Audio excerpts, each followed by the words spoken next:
Assalamualaikum warahmatullahi wabarakatuh. Kembali lagi di Cerita Rakyat Bekasi. Hari ini gua ada di Rawapasung. Ya perbatasan sih ya, tadi disebut Rawapasung.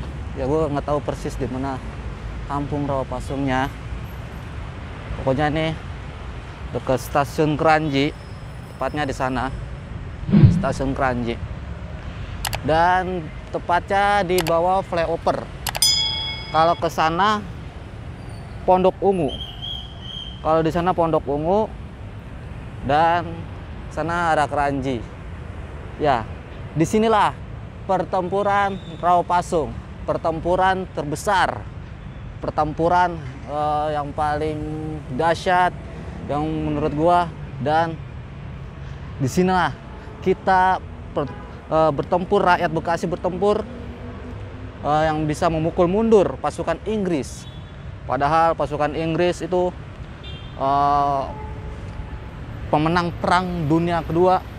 Nah, kita lihat sebentar, ada kereta lewat.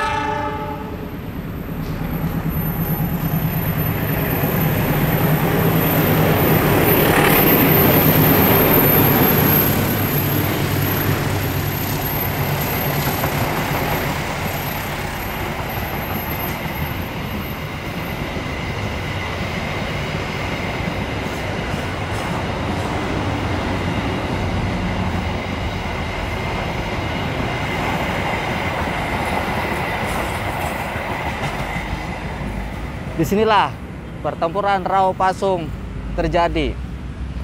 Kalau dalam buku-buku sejarah, cerita-cerita, gue menyebutnya cerita-cerita yang sebelum-sebelumnya, cerita-cerita lawas,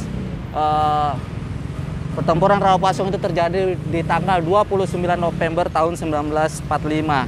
Dan kemudian diralat, ternyata sesuai laporan Inggris, di sini terjadi pertempuran Rawapasung itu terjadi di tanggal 19 Februari tahun 1946.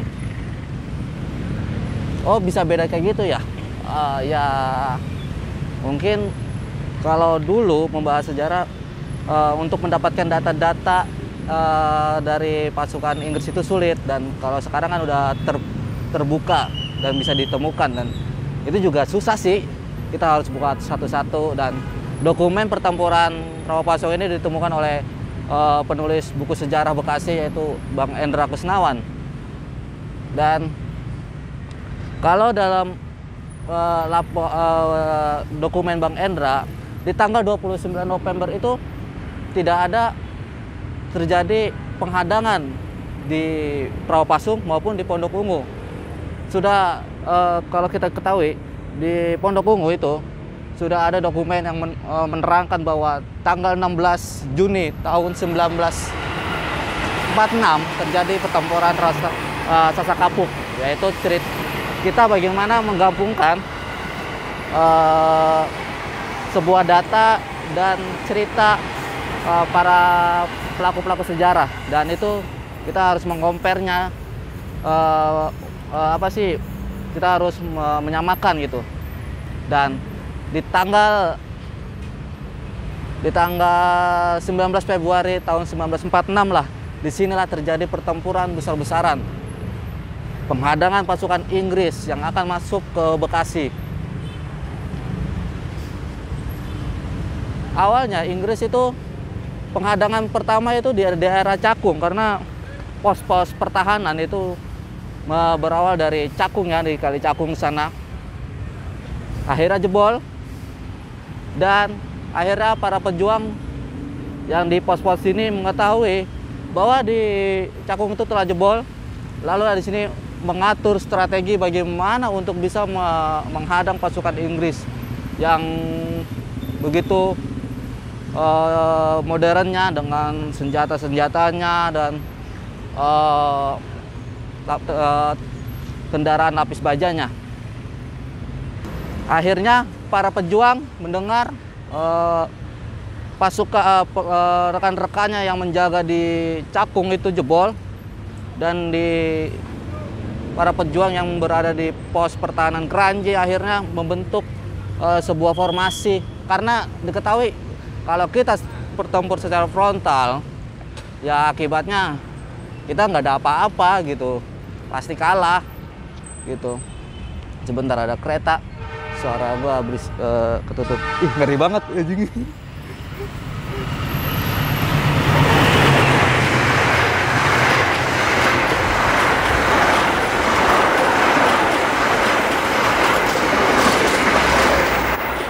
Nah, akhirnya kita lanjut lagi. Akhirnya dipecahlah di sini. Dibagi beberapa formasi. Bagian selatan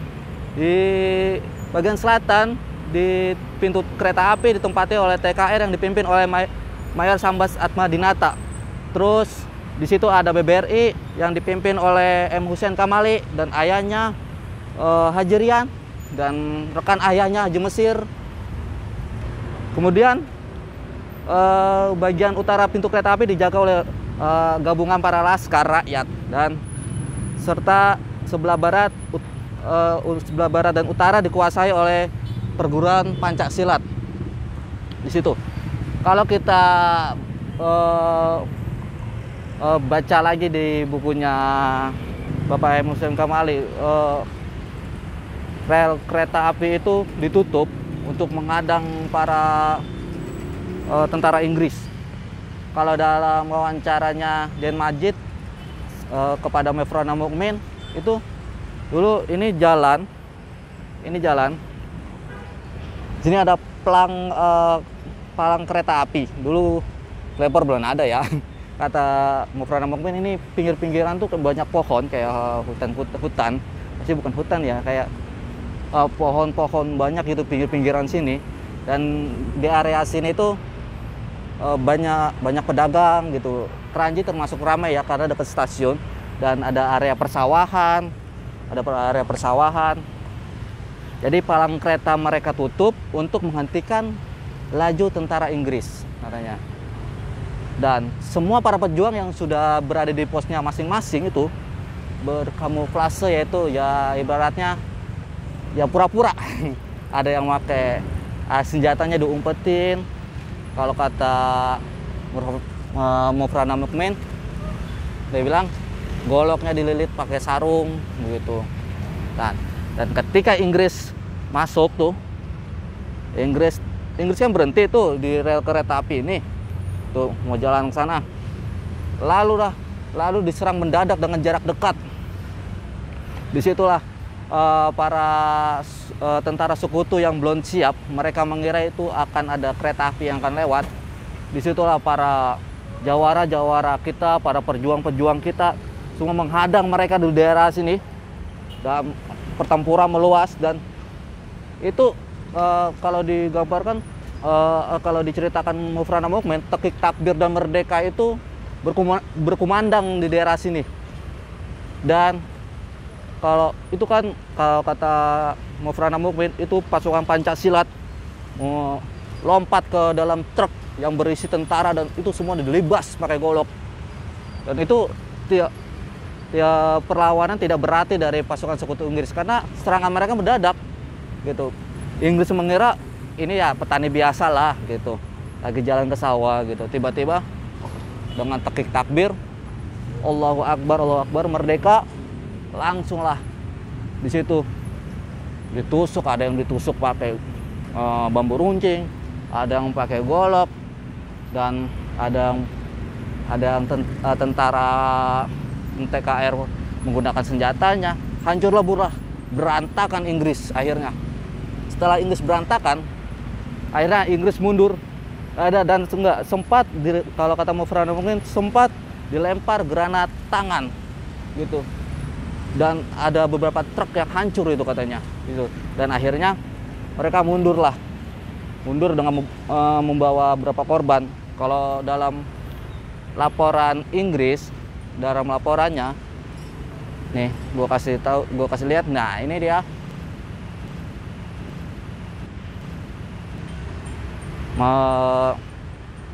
Mereka mengatakan di situ ada penyerangan dengan senjata tajam, membabi buta di sini gitu. Dan di sini adalah pertempuran besar yang akhirnya pertempuran inilah yang digambarkan di relief-relief di Tugu Pahlawan dan nama di Gedung Juang Tambun. Karena di sini gue sebut pertempuran, kalau bagi gue pertempuran rakyat Bekasi, karena semua elemen laskar BBRI, para jagoan,